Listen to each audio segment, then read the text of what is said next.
আসসালামু আলাইকুম। ভিডিও শুরু অংশে শামীম ওসমান সাহেব বললেন বিএনপি কোনোভাবেই ক্ষমতায় আসতে পারবে না, ক্ষমতা আসলে শামীম ওসমানের জন্য স্থায়ী।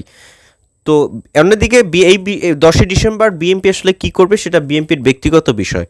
তবে জামায়াতে ইসলাম তারা স্পষ্ট করেছেন তাদের অবস্থান, তারা অবশ্যই যথাসাধ্য চেষ্টা করবেন এবং তারা আল্লাহ তাআলার উপর সম্পূর্ণ ভরসা রেখেই তারা মাঠে নামবেন। এবং যেখানে কিঞ্চিত অংশ শুনতে পারলেন জামায়াত ইসলামের আমির সাহেব এর বক্তব্য, তো পূর্ণ ভিডিওটি এই ভিডিওতে রয়েছে।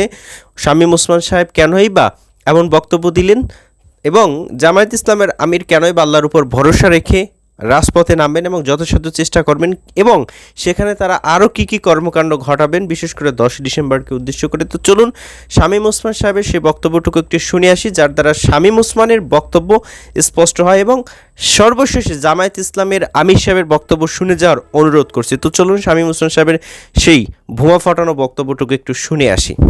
বিএনপি করেন তাদের একটা কথা বলতে চাই, আজকে দিনটা লিখে রাখেন, কালকে আজকে হয় এমন হতে পারে যে আসরের নামাজের সময় আমি নাও থাকতে পারি, মরে যেতে পারি, কিংবা আপনারাও মারতে পারেন, কিংবা অন্য কেউ মারতে পারে, ভিতরের থেকেও মারতে পারে, বাইরের থেকেও মারতে পারে, অনেকেই মারতে পারে। বাট একটা কথা বলে রাখি, আপনারা ক্ষমতায় আসবেন না, ক্ষমতার কাছেও আসবেন না আপনারা, এটা মাথায় রাখেন।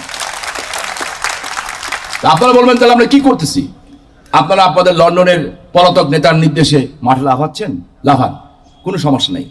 নারায়ণগঞ্জে যান, ওই জগৎবন্ধু মিষ্টান্ন ভান্ডার, আদর্শ মিষ্টান্ন ভান্ডার, তারপরে ওই যে কি জানে হ্যাঁ মিষ্টি মুখ, এরকম দোকানগুলির সামনে দেখবেন বড় বড় করে কড়াই আছে, কড়াই কড়াই কড়াই তো মানে তাওয়া, সরি তাওয়া, কড়াই না তাওয়া। গরম হওয়ার পরে এর আগে গেলে আপনাকে নাস্তা দিতে পারবেন, ভাই কিলো দেন না, নাই এখন নাই, তাওয়া গরম হয়নি, কয় তাওয়া গরম হয়নি। যখনই তাওয়াটা গরম হয় এরপরে ওটার মধ্যে পারোটা মারে, 1 সেকেন্ড লাগে পারোটা হইতে, ডিম মারে, যা মারে একদম সেকেন্ডের মধ্যে সব হওয়া শুরু করে, চপ মানে মানে যত আইটেম আছে সব ভাজে। আপনারা তাওয়াটা আপনাকে গরম মারতেছে, আপনাদের তাওয়ার উপরে অন্য মানুষের খেলা হবে যারা বাংলাদেশের জীবনে নির্বাচনে পাশ করতে পারবে, এরা খেলতেছে। আপনি তাওয়া হন, বাংলাদেশের সেনাবাহিনীর উপরে স্যাংশন আসে, আমার দেশের সেনাবাহিনী আমার গর্ব। সারা পৃথিবীর শান্তি রক্ষার জন্য যেই দেশের সেনাবাহিনী 136 জন মানুষ জীবন দিয়েছে, সব দল মিলে যেখানে বলা উচিত যে এই সেনাবাহিনীকে নোবেল পুরস্কার দেওয়া উচিত শান্তিতে, সেখানে স্যাংশন হওয়ার পরে দাঁত খিলায় খিলায় হাসে। আবার দেখলাম কুমিল্লার মিটিংয়ে ওদের কিছু কি এমপি আছে, মহিলা সহিলা এমপি আছে, যেগুলি ছবি টবি দেখে লজ্জা লাগে যে এরা মহিলা এমপি। এইগুলি পুলিশ ভাইরা সাবধান, স্যাংশনে আবার আসবে। আমেরিকা স্যাংশন দিলে তুমি খুশি হও কেন? তোমার দেশ তো অসম্মানিত হয়। যে অন্য দেশ থেকে স্যাংশন দিলে, লবিং করে স্যাংশন আনে, সেনাবাহিনীর উপরে স্যাংশন আসলে আপনারা খুশি হন। আপনারা কি দেশের জন্য রাজনীতি করেন না অন্য কারোর জন্য করেন? এখন কি? এখন হচ্ছে অর্থনীতিকে বিল্ড আপ করা। কোন সময়টা সুযোগ নিয়েছে যেখানে সারা বিশ্বের অর্থনীতি ভেঙে পড়েছে, সারা বিশ্বের অর্থনীতি ভেঙে পড়েছে, সেখানে বাংলাদেশে একটা মানুষ, শেখ হাসিনা, একটা মানুষ দৃঢ়চেতা নেতৃত্বের মাধ্যমে এই দেশকে ধরে রেখেছেন এবং বলছেন ভয় পেও না। বাট আগাম সতর্কতা করছেন যে জমি খালি রেখেন না, উৎপাদন করেন। এই যুদ্ধ যদি আরো 3 থেকে 4 মাস চলে, পৃথিবীর অবস্থা কি হবে আমরা কেউ জানি না। এই সুযোগটা আমরা নিতে চাই। শকুনরা কারাই শকুন? এই শকুন কিন্তু বিএনপি জামাত শুধু না, এই শকুন হলো সুন্দর সুন্দর চেহারার মালিক। ইংলিশে কথা বলবে, 5 স্টার হোটেলে বসবে, টাকা কই থেকে আসে কেউ জানে না, টুংটাং মদের কাছে আওয়াজ করবে, এমবিসিতে ঘুরবে আর বলবে এই দেশে থাকার উপযুক্তই না। ওরা এই দেশটা চায়, ওরা মনে করে ভোটে তো মেম্বার হইতে পারবো না, তো অন্যভাবে আসি ঘুরাফিরা।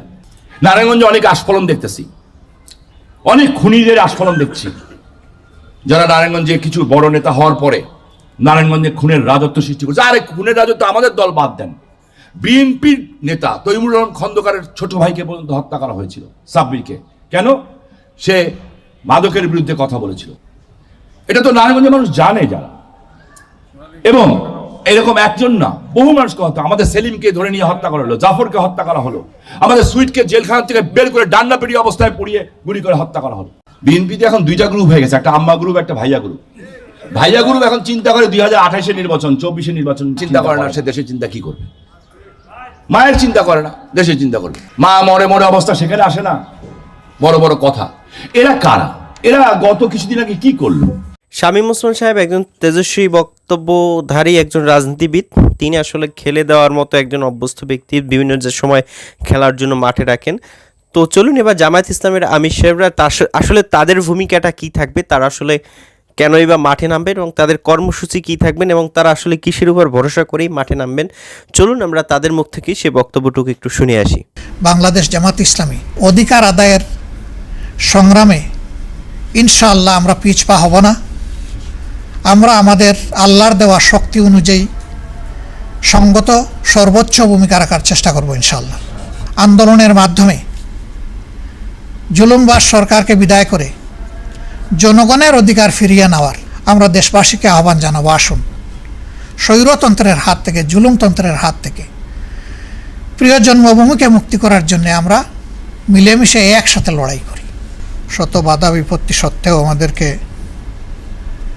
দিন এই কাফেলার কাজ চালিয়ে নেওয়ার জন্য মেহরবানি করে তৌফিক দান করেছেন, আলহামদুলিল্লাহ। মহান আল্লাহ তাআলার সাহায্য, একান্ত সাহায্য না পেলে এই কার্যক্রম অব্যাহত রাখা বড়ই কঠিন। আল্লাহ তাআলা কালামে হাকিমে তার দিনের বিরুদ্ধে যারা ষড়যন্ত্র করে তাদের ব্যাপারে বলেছেন যে এদের ষড়যন্ত্র চক্রান্ত এতই ভয়াবহ, পাহাড় ঢলে যাওয়ার মতো। কিন্তু আল্লাহ তাআলা মুমিনদেরকে আবার আশ্বস্ত করেছেন, ও মাকারু মাকার আল্লাহ। যে শপথ আজকে আমরা নিলাম, এটি দুনিয়ার প্রচলিত কোনো শপথ নয়, এটি এক বিশাল জিম্মাদারি। আল্লাহ রাব্বুল আলামিন কালামে হাকিমের এই আমানত আসমানের কাছে রাখতে চেয়েছিলেন, সে তার অক্ষমতা প্রকাশ করেছে যে আল্লাহ এর বার বহনের শক্তি আমার নাই। জমিনের কাছে রাখতে চাইলেন, একই কথা জমিন বলল। পাহাড়ের কাছে রাখতে চাইলেন, পাহাড়ও সে একই কথা বলল। তারপরে যেহেতু আর কোনো নবীর আগমন ঘটবে না, কিন্তু দিনের কাজ ইনশাআল্লাহ দুনিয়া যতদিন টিকে থাকবে ততদিন অব্যাহত থাকবে। সেই কারণে যারা আল্লাহ তাআলার খালেস গুলাম এবং তার প্রিয় হাবিবের সহি উম্মত, এই কাজ তারা চালিয়ে যাবেন ইনশাআল্লাহ। দিন শেষে আমরা বলতে চাই, এই মিটিং মিছিলের দ্বারা সাধারণ মানুষ যাতে কোনো রকম বিভ্রান্তের মুখে না পড়ে সেটা কিন্তু অবশ্যই নিশ্চিত করতে হবে। যারা মিটিং মিছিলে যোগদান করতেছেন অবশ্যই উচিত মিটিং মিছিল করার অধিকার পাওয়া, এবং অধিকার পেয়ে যেন সে অনধিকার চর্চা না করে সেক্ষেত্রেও সেক্ষেত্রে অবশ্যই বিষয়টা গুরুত্ব দেওয়া আইন শৃঙ্খলা বাহিনীর। তো বিষয়টা আসলে আপনার কাছে কেমন মনে হয় কমেন্ট সেকশনে জানাবেন। ভালো থাকবেন সবাই। আসসালামু আলাইকুম ওয়া রাহমাতুল্লাহ।